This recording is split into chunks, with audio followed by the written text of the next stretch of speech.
Hello guys, welcome to CUET world. आज हमारे साथ हैं ऋषिकेश पांडे, जिन्होंने इंडिया की सबसे प्रतिष्ठित यूनिवर्सिटी जो ह्यूमैनिटीज में मानी जाती है, उसमें एमए पीआईएसएम में एंट्रेंस क्लियर किया है सीयूटी पीजी के थ्रू और वहां एडमिशन लिया है।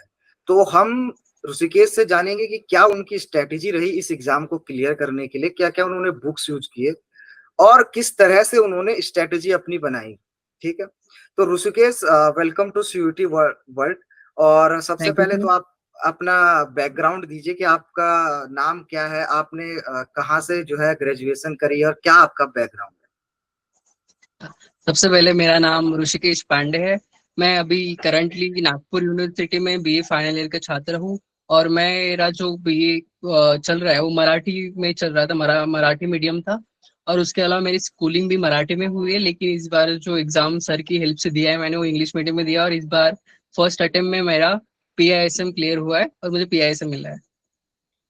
बहुत बढ़िया ऋषिकेश। अच्छा, स्ट्रेटजी और बुक्स के बारे में मैं आपसे पूछूंगा, उससे पहले एक बहुत इंटरेस्टिंग मुझे चीज है कि आपने मराठी मीडियम से एक पढ़ाई अपनी करी है, तो आपने मीडियम चेंज किया क्योंकि ये बहुत सारे आपके नहीं, बहुत सारे बच्चों की प्रॉब्लम रहती है क्योंकि मास्टर्स में जेएनयू जाना है तो सब कुछ अंग्रेजी में होता है, आप भी मराठी मीडियम से हो। तो आपने मीडियम चेंज कैसे किया और इस चीज को कैसे टैकल आपने किया? सर, क्योंकि आपसे भी सुना था कि जेएनयू में के प्रोफेसर लिबरल नहीं होते, वो इंग्लिश में ही आपसे बात करेंगे और पढ़ाएंगे भी इंग्लिश में ही। तो पहले से ही था कि इंग्लिश तो करनी है, इंग्लिश में ही पढ़ना है, तो इंग्लिश चूज करते हैं। क्योंकि मैं हिंदी चूज नहीं कर सकता था, क्योंकि मेरा मराठी में था और हिंदी पढ़ने में मेरे को और दिक्कत जाती, तो मेरा इंग्लिश ही बचता था एक लैंग्वेज जो मुझे चूज करनी थी। और मैं बाकी स्टूडेंट को भी जो हिंदी मीडियम से उनको भी सजेस्ट करूंगा कि अगर हो सके तो आप इंग्लिश चूज करिए, क्योंकि ज्यादा डिफरेंस नहीं जाता है। आपको इंग्लिश थोड़ी बहुत अंडरस्टैंडिंग तो पहले ही होती है और चीजें फैक्चुअल ज्यादा होती है, तो आपको फैक्ट ज्यादा रटने होते हैं। और कंसेप्चुअल चीजें भी आप कर सकते हो अगर आप करना चाहो तो। और अगर आपको कहीं दिक्कत जाती है तो एग्जाम में ऑप्शन होता है आपके पास लैंग्वेज स्विच करने का। और जैसे मुझे याद है कि मुझे भी एग्जाम में दो क्वेश्चन में दिक्कत गई थी, तो मैंने वहां पे लैंग्वेज स्विच करके हिंदी में चीजें पढ़ी थी, उसके बाद मैंने आंसर अटेम्प्ट किया। तो ये ऑप्शन ऑप्शन आपके पास अवेलेबल होता है। तो इसी वजह से मैंने सारी चीजों को एनालाइज करके इंग्लिश लैंग्वेज चूज करना बेहतर समझा। अच्छा, बहुत बढ़िया ऋषिकेश। अच्छा, इसके बाद हम सिलेबस और स्ट्रेटजी की अगर बात करें तो स्टूडेंट्स को सबसे बड़ी दिक्कत ये आती है कि जब मास्टर्स में आपको एडमिशन लेना है और आप ग्रेजुएशन लास्ट ईयर में हो तो तभी तैयारी का सोचते हो मोस्ट प्रोबेबली, तो आपको वहां भी मैनेज करना होता है ग्रेजुएशन का और यहाँ मास्टर्स की भी तैयारी करते हैं। तो आप बताइए कि आपने कब से तैयारी स्टार्ट करी अपनी और कितना आपको टाइम लगा पर्टिकुलर स्टार्टिंग से लेके करने में, चूंकि आपका मीडियम भी दूसरा था। तो कब से आपने स्टार्ट करी प्रिपरेशन? मैंने करीबन अगस्त से स्टार्ट करी थी, और सर से मैंने आपसे ही जो फाउंडेशन बैच थी उसको ज्वाइन करके अपनी प्रिपरेशन स्टार्ट करी थी। और मुझे क्योंकि मेरा ग्रेजुएशन साथ में चल रहा था, तो कॉलेज भी अटेंड करना था, एग्जाम भी देनी थी कॉलेज की, और साथ में इंट्रेंस की भी तैयारी करनी थी। तो ये बात सही है कि टाइम कम मिलता है। तो आई वुड सजेस्ट कि जो लोग ग्रेजुएशन में है फाइनल ईयर में, वो जितना जल्दी हो सके उतना जल्दी अपनी प्रिपरेशन स्टार्ट करें, ताकि उन्हें टाइम ज्यादा से ज्यादा मिले। और रही बात टाइम मैनेजमेंट की, तो सुबह मेरा कॉलेज होता था, तो दोपहर से लेकर शाम तक जितना भी टाइम मुझे मिलता था वो सारा टाइम मैं अपने इंटरेस्ट में इन्वेस्ट करता था। और वहां से मुझे बहुत फायदा हुआ। उसके अलावा मैं शाम को जो क्लासेस होते थे रेगुलर, उन क्लासेस को अटेंड करता था, और रात को जो क्लासेस में पढ़ाया गया है उनको अच्छे से पढ़ता था, रिवाइज करता था, ताकि कोई चीज छूटे ना और बैकलॉग क्रिएट ना हो। इस वजह से, इस तरीके से मैंने ये चीजें मैनेज करने की कोशिश की है। अच्छा, बहुत बढ़िया। तो इसके अलावा सिलेबस पे अगर बात करें तो आप सिलेबस में हमारे 8 तो मेन पॉइंट हैं और उनके अंदर भी डिटेल में सिलेबस बताया गया है ना। जब से सीयूईटी आया है सिलेबस यस। चेंज हमारा हुआ है, पहले जेएनयू का अलग एंट्रेंस हुआ करता था, अब सीयूईटी हो चुका है। तो आप मुझे बताइए कि आपने जो स्टार्टिंग है कहाँ से अपनी करी, पॉलिटिकल थ्योरी से आपने पढ़ना स्टार्ट किया? तो कौन सी किताबों से आपने स्टार्ट किया और क्या आपकी स्ट्रेटेजी रही ओवरऑल? अच्छा। सर, सबसे पहले मैंने जो स्टार्टिंग की थी अपनी प्रिपरेशन को डब्ल्यूबीटी से की थी, तो मुझे काफी आसान लगा, क्योंकि एक एक थिंकर को पढ़ना था, तो कुछ ज्यादा चीजें याद रखनी नहीं थी, बस उस थिंकर पे फोकस करना था। तो मैंने डब्ल्यूबीटी से स्टार्ट किया, और जिसमें आपने जो सजेस्ट की थी एक बुक, शिफाली झा, मैंने उस बुक को फॉलो किया। उसमें से भी जो सिलेक्टेड थिंकर्स थे जो सिलेबस में मेंशन्ड है उन्हीं को पढ़ा, बाकी थिंकर्स को नहीं पढ़ा। और उसके अलावा क्लासेस के जो क्लास मतलब जो वीडियोस लेक्चर्स थे उनको अच्छे से देखा। उसके अलावा जो पीवाईक्यूज में अगर इन थिंकर्स पे कोई क्वेश्चन आता है तो उसको अच्छे से पढ़ना और जरूरत लगे तो उसको नोट डाउन करना और उसको बाद में रिवाइज करना। तो ऐसे मैंने डब्ल्यूबीटी कवर किया। उसके अलावा अगर हम आईपीटी की बात करें तो आईपीटी के लिए मैंने कोई पर्टिकुलर बुक फॉलो नहीं की।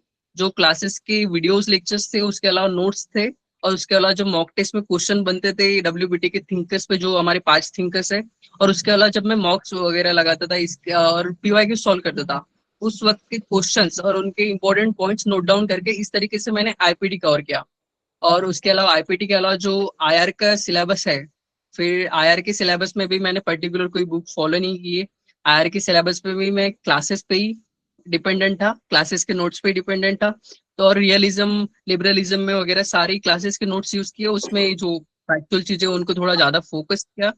और उसमें जो सेकंड पॉइंट है कोल्ड और पीरियड्स, तो उसमें जो क्रोनोलॉजीज है उनको अच्छे से याद रखा क्योंकि इस बार भी इस साल भी जो क्वेश्चन आया था कोल्ड वॉर से वो भी क्रोनोलॉजी से लेकर आया था। और पिछले पीवाईक्यूज में भी हमने देखा कि क्रोनोलॉजी से काफी ज्यादा क्वेश्चन आते हैं कोल्ड वॉर एरा से, तो उनकी डेट्स अच्छे से याद करना। और मैं एक साइड में एक बुक मेंटेन करता था जहाँ पे जो फैक्चुअल चीजें थी उनको नोट डाउन करके उनको बार बार रिवाइज करता था। और उसके अलावा जो अपने ऑर्गेनाइजेशन है इंटरनेशनल रिलेशन टॉपिक में उनकी डेट्स, उनके फाउंडेशन ईयर, उनके हेडक्वार्टर, फाउंडिंग मेंबर, इन सबको याद करना।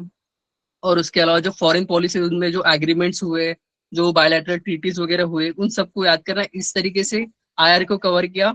और फिर इंडियन गवर्नमेंट एंड पॉलिटिक्स के लिए जो लक्ष्मीकांत है उसमें भी वही टॉपिक जो हमारे सिलेबस में मेंशन्ड है वो, और उसके अलावा क्लासेस लेक्चर्स और classes notes I found it more than enough. तो इससे मेरा कवर हो गया। और उसके अलावा बचा जो पब्लिक पॉलिसीज है उसके लिए भी मैंने क्लासेस की नोट्स ही यूज किए थे। इस तरीके से मैंने पूरा सिलेबस कवर किया था। अच्छा, तुम्हारी जो स्ट्रेटेजी उसमें मुझे दो चीजें बहुत इंटरेस्टिंग लग रही है, जो कि बहुत बच्चे मतलब जिसको इग्नोर करते हैं। एक तो आपने क्या किया, जब एक तो ट्रेडिशनल सोर्सेज आप अगर कर सकते हो, टाइम है तो करिए। अगर आपने जिसमें नहीं किया, आपने क्या किया कि जो भी फैक्चुअल डाटा आपको मिलता गया, पहले तो आपने क्लासेस ली और जो कोचिंग के हमारे नोट्स थे वो देखे, वो आपने एक कॉपी बना दी और उसको फैक्चुअल डाटा को इकट्ठा किया, क्योंकि एमसीक्यू का पेपर है। तो यस सर। ये बहुत इम्पोर्टेंट है, जिसको बच्चे इग्नोर कर देते हैं, है ना। और इसके अलावा कुछ और पॉइंट, जैसे आईपीटी में आप कह रहे हैं आपने कोई बुक नहीं पढ़ी क्योंकि 4 ही थिंकर है, बच्चे बहुत कंफ्यूज करते हैं कि ये वाली किताब पढ़े या वो वाली किताब पढ़े। तो आपका भी एडमिशन हुआ है तो इसका मतलब ये स्ट्रेटेजी काम तो करी होगी, इसीलिए आपका एडमिशन हुआ है। तो बच्चों को भी यहाँ जो नई एस्पिरेंट्स है उनको ये मैसेज है कि ये मैटर नहीं करता कि आप सिलेबस पे स्टिक करके आप जितना ज्यादा कर सकते हो। अब ट्रेडिशनल बुक से वो नॉलेज ले लो तो ठीक है, नहीं तो किसी कोचिंग के नोट से, जैसे हमारे उससे ऋषिकेश ने पढ़ा, या आप पीवाईक्यू से जैसे आप कह रहे हो। इसके अलावा एक और टॉपिक है कंपेरेटिव, उसके लिए आपने क्या किया, comparative politics and government. Comparative politics के लिए तो मैंने उसमें भी कोई बुक्स फॉलो नहीं की थी। मैंने दो ही चीजों में बुक्स फॉलो की थी कि डब्ल्यूपीटी जिसमें मैंने शिफाली जाकी फॉलो की थी, और उसके बाद जो पॉलिटिकल थ्योरी है उसमें जो राजीव भारद्वाज की बुक आती है वो फॉलो की थी। दोनों चीजों में बुक्स फॉलो की थी। उसके बाद जो कंपैरेटिव पॉलिटिक्स उसमें क्लास के नोट्स, क्योंकि मैं ग्रेजुएशन कर रहा था तो मेरे पास समय काफी कम था, तो मैं बिल्कुल। बुक्स को ट्रेडिशनल बुक्स को जाके पढ़ सकूं, मुझे लगा कि इतना हमारे पास मेरे पास समय नहीं है। इसलिए क्लासेस के वीडियोस प्रॉपरली देखना, नोट्स के हर एक पॉइंट्स को प्रॉपरली रिवाइज करना, और सिलेबस अपने साथ रखते हुए जब मैं पीवाईक्यू सॉल्व करता हूँ और उस पर्टिकुलर टॉपिक पे अगर मुझे कोई क्वेश्चन दिखता है तो उसको, और उसकी अगर कुछ उसमें अच्छे पॉइंट्स है तो उसको नोट डाउन करना, उस क्वेश्चन को अच्छे से करना। बस इन्हीं मेथड से मैंने जो कंपैरेटिव पॉलिटिक्स का पोर्शन है मैंने कवर किया है। Very good. ठीक है, इसके अलावा क्या आपने पीवाईक्यू सॉल्व किए नेट जीआरएफ के या और किसी यूनिवर्सिटी के, ये सब आपने किया है। Yes sir. सर मुझे जब मैं स्टार्टिंग में नीट जा रही थी पीवाईक्यूज लगा रहा था, मुझे काफी डिफिकल्ट लगे, मुझे लगा कि ये मेरे बस का तो नहीं है। तो मैंने सबसे पहले मैं डीयू के पीवाईक्यूज लिए मैंने, क्योंकि नेट के मुझे काफी डिफिकल्ट लग रहे थे। तो मैंने डीयू के पीवाईक्यूज सॉल्व किए, उसके बाद मैंने हैदराबाद यूनिवर्सिटी के पीवाईक्यूज सॉल्व किए, उसके बाद मैंने बीएचयू के पीवाईक्यूज सॉल्व किए, और जामिया के पीवाईक्यूज सॉल्व किए, उसके बाद जेएनयू के पीवाईक्यूज सॉल्व किए। तो और मैंने हर एक यूनिवर्सिटी के पीवाईक्यूज को एटलीस्ट 5 से 6 बार रिवाइज किया है। मतलब एक बार सॉल्व करके नहीं छोड़ा, 5 से 6 बार उनको सॉल्व किया है। प्रॉपरली सॉल्व किया है और कोशिश की कि उनमें से भी फैक्चुअल चीजें मैं नोट डाउन कर लूं, क्योंकि एग्जाम एमसीक्यू है तो हमें ज्यादा से ज्यादा फैक्चुअल चीजें कलेक्ट करना और कंसेप्चुअल चीजों पे भी फोकस करके अपनी कंसेप्चुअल क्लैरिटी भी बढ़ाने की कोशिश करता था। और मैंने कोशिश की है कि जहाँ पे भी जैसे एक थिंकर है उसका एक बुक दिया गया है तो मैं उस थिंकर की अदर बुक्स को सर्च कर लूं, या फिर कोई एक बुक दी गई, चार थिंकर दिए गए तो उसमें से एक करेक्ट होगा, लेकिन बाकी तीन थिंकर्स की जो प्राइम बुक्स है एटलीस्ट वो सर्च करके देख लूं। ऐसे करके मतलब ऑप्शंस को भी सर्च करने की और उनके बारे में भी जानने की मैंने कोशिश की, ताकि ज्यादा से ज्यादा चीजें कवर हो सके जल्दी से जल्दी कम टाइम में। Very good. तो एक और चीज जो यहाँ पे निकल के आ रही है आपकी स्ट्रेटेजी से, कि चाहे आपने ट्रेडिशनल सोर्सेज फॉलो नहीं किए, पर आप बता रहे हो कि आपने 5 यूनिवर्सिटी के पीवाईक्यूज और वो भी 5-5 6-6 बार किए। तो ये बहुत इंपॉर्टेंट है, और मैं क्लासेस भी जब लेता हूँ तो मैं इस चीज पे बहुत इंपरसाइज करता था कि आप पीवाईक्यू लगाओ। अल्टीमेटली वहां पे आपको लिखना नहीं एग्जाम में जाके, सब्जेक्टिव नहीं, आपको एमसीक्यू ही सॉल्व करने हैं। तो आपने बिल्कुल एक करेक्ट पाथ चूज किया, जिसके कारण आप आज की डेट में एग्जाम और क्लियर सर कर पाए। एक चीज मेंशन करना चाहूंगा कि मैंने सिर्फ इन सब यूनिवर्सिटीज के पीवाई के सॉल्व करने के बाद नेट के भी पीवाई के 2 बार लगाए थे। अच्छा, वेरी गुड वेरी गुड। वही उसी के कारण आपका इतना अच्छा स्कोर आ पाया कि आपको पहली चॉइस जो थी पीआईएसएम, उसमें आपको एडमिशन मिल गया। ठीक है। अच्छा, इसके अलावा मुझे बताइए कि 3 कोर्स होते हैं, पीओएलएम, पीआईएसएम, आईआरएम। तो आपने पीआईएसएम ही क्यों चूज किया? कि पॉलिटिकल साइंस वाला इन तीनों में से किसी को भी चूज कर सकता है, तो इसके पीछे ऐसे कोई खास वजह आपकी रही हो? सर जैसे मैंने मेरे सीनियर्स और आपसे सबसे बात करके मैंने ये डिसीजन लिया है, और मैंने जहाँ तक पता किया है तो उसमें मुझे पता चला कि पॉलिम में जो फोकस होता है ज्यादा एकेडमिक्स पे ज्यादा फोकस होता है, और जो बर्डन होता है पढ़ाई का उस ज्यादा होता है पीआईएसएम के कंपैरिजन में। पीआईएसएम में आपको थोड़ा टाइम मिल जाता है बाकी चीजों को फोकस करने के लिए, और मुझे जैसे कि कॉम्पिटेटिव एग्जाम के लिए प्रिपेयर करना है तो मुझे चाहिए था कि मुझे थोड़ा टाइम मिले क्लासेस के अलावा, इसीलिए मैंने पीआईएसएम चूज किया। Very good. तो अभी जितने भी एस्पिरेंट्स है वो भी ये चीज देख सकते हैं कि पॉलम, पीआईएसएम, आईआरएम तीनों कोर्स जेएनयू करवाता है, पॉलिटिकल साइंस वाले ही तीनों कर सकते हैं। बट अगर आपको एकेडमिक्स के लाइन में जाना है, बहुत ज्यादा रिगरस कोर्स देखना है, आपको सीखना है बहुत ज्यादा पॉलिटिकल साइंस में, तो आप उसको चूज कर सकते हो। और अगर आपको थोड़ा सा competitive exam, UPSC, state PCS वगैरह पे फोकस है, तो आप पीआईएसएम चूज कर सकते हो, जैसा कि ऋषिकेश यहाँ पे बता रहे हैं। ठीक है। तो ऋषिकेश, इसके अलावा एक और इम्पोर्टेंट चीज आती है कि आप जेएनयू कब जा रहे हो, कब आपका जो है वहाँ डॉक्यूमेंट वेरिफिकेशन है, और कब आपको बुलाया गया है? सर मेरा डॉक्यूमेंट वेरिफिकेशन जो डेट मिला है मुझे वो 10 जुलाई मिला है। तब मेरा डॉक्यूमेंट वेरिफिकेशन है, और जो क्लासेस इस साल स्टार्ट होने वाले हैं, जो एकेडमिक कैलेंडर जेएनयू ने रिलीज किया है उसके थ्रू जो पता चला है वो 1 अगस्त से क्लास से स्टार्ट होने वाले हैं। तो 10 जुलाई को फिजिकल वेरिफिकेशन के लिए प्रेजेंट रहूंगा, उसके बाद 1 अगस्त से रेगुलर क्लासेस के लिए ज्वाइन करूंगा। Very good. अच्छा, तो इसके अलावा एक और चीज आती है कि आपने कहा कि आपने मराठी मीडियम से सब कुछ पढ़ा है, तो आपका बैकग्राउंड क्या रहा है? कि मतलब आपने जेएनयू का ही ट्राई किया, और मराठी मीडियम से आप बोल रहे हो, तो मोस्टली आज के डेट में जो स्टूडेंट्स सेंट्रल यूनिवर्सिटीज में पढ़ते हैं, तो ऐसा मैंने देखा है और सभी का एक्सपीरियंस ये कहता है कि इंग्लिश मीडियम वाले स्टूडेंट, डीयू के स्टूडेंट। तो आपका स्कूलिंग का बैकग्राउंड, घर का बैकग्राउंड क्या रहा है? जैसे कि मेरे पापा तो फार्मर है, वो फार्मिंग करते हैं, और मेरा स्कूल में सेमी इंग्लिश मीडियम था 10 तक। उसके बाद मेरा मराठी मीडियम था 11th और 12th में, और ग्रेजुएशन भी मैंने मराठी में किया है। तो जब जेएनयू के लिए प्रिपेयर कर रहा था तो मुझे इंग्लिश उतनी हार्ड नहीं लगी, क्योंकि बेसिक अंडरस्टैंडिंग तो थी मेरी, और सिलेबस जो है वो उसमें जो आप जिस तरीके से पढ़ाते हो और जो नोट्स में प्रोवाइड करते हो उसमें इंग्लिश उतनी टफ नहीं है, आप समझ सकते हो अगर आपकी बेसिक अंडरस्टैंडिंग है। और जैसे कि आगे भी जेएनयू में इंग्लिश में ही पढ़ना है, तो इसीलिए बेटर होता है कि अगर आप इंग्लिश में प्रिपेयर कर लो तो आपको सारी चीजें अच्छे से समझ में आएगी इंग्लिश में, और आपको क्लासेस में भी फिर उन पे फिर से पढ़ने की जरूरत नहीं पड़ेगी, क्योंकि आप हिंदी में पढ़ोगे तो फिर से जब क्लासेस स्टार्ट होगी आपको फिर से मेहनत करनी पड़ेगी, फिर से चीजों को इंग्लिश में समझना पड़ेगा, तो आपकी वो एक्स्ट्रा मेहनत बच जाती है। इसीलिए इस तरीके से इंग्लिश को चूज किया, और बाकी मराठी मीडियम से होकर मुझे ज्यादा कुछ डिफिकल्टीज गई ऐसा कुछ है नहीं।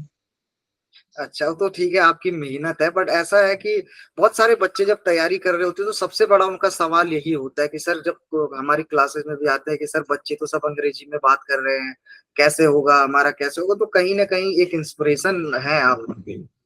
इसके अलावा सिलेबस में एक और इम्पोर्टेंट चीज है जिसमें बच्चे बहुत ज्यादा परेशान होते हैं कि current issues of importance in world, current issues जो है पॉलिटिकल थ्योरी में भी एक करंट इश्यूज डाला गया है, एक अलग सा भी टॉपिक करंट इश्यूज से रिलेटेड सिलेबस में है।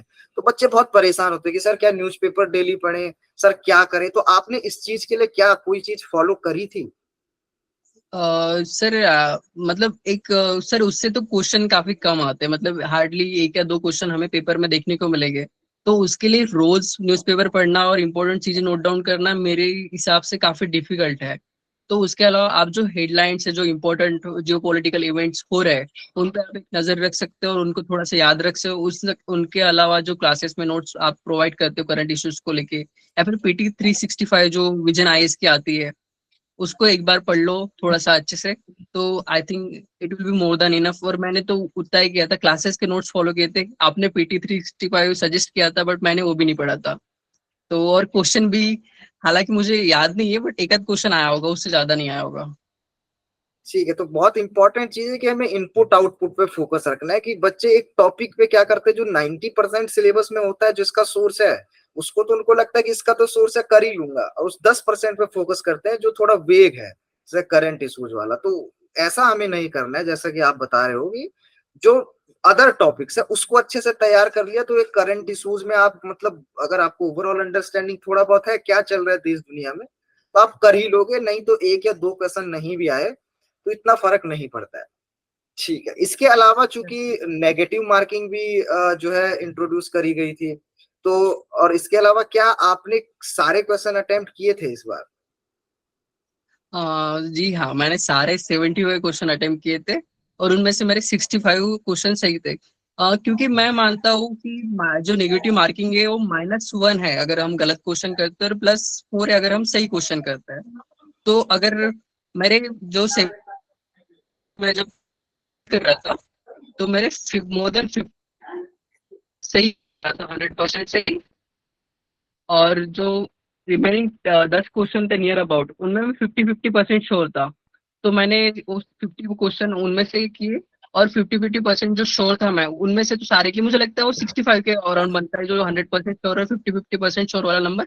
बचे थे 10 क्वेश्चन, तो उनमें से मेरे को कुछ आइडिया नहीं था। तो लेकिन एक दो एग्जांपल मैं आपको देना चाहूंगा। जैसे एक राइटर पूछा गया था, उनकी बुक पूछी गई थी। अब मुझे आइडिया नहीं था, लेकिन बाकी जो 3 ऑप्शंस थे मैंने वो सारे पढ़े थे राइटर्स, और उनकी प्राइम बुक्स पढ़ी थी।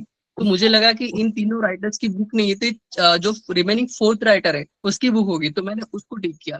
और आंसर की में वो क्वेश्चन सही भी दिखा। और इस तरीके से बाकी जो बचे थे 8 क्वेश्चन, मैंने उनमें से सारे क्वेश्चन को सी टिक कर दिया था। तो इस तरीके से जब मैंने आंसर की रिलीज हुई उसके बाद चेक किया, तो मेरे जो 8 क्वेश्चन में से 2 क्वेश्चन सही थे और 6 क्वेश्चन गलत थे।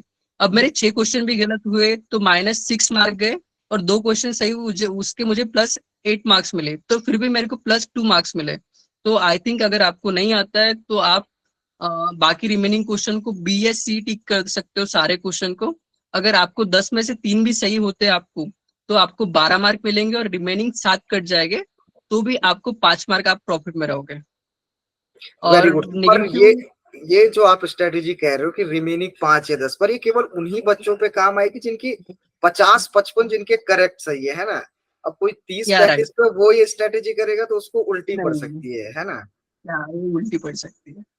ठीक है, तो ये बहुत ही इंटरेस्टिंग चीज है कि अगर आप एक लिमिट से आगे आप पहुंच गए, 55-60 पे पहुंच चुके हो, तो बाकी 10-15 आप मतलब आपको इतनी नॉलेज तो है, अगर आपने 55 बिल्कुल 100% सही कर रहे हो तो आप फिर स्मार्ट गेस कर सकते हो।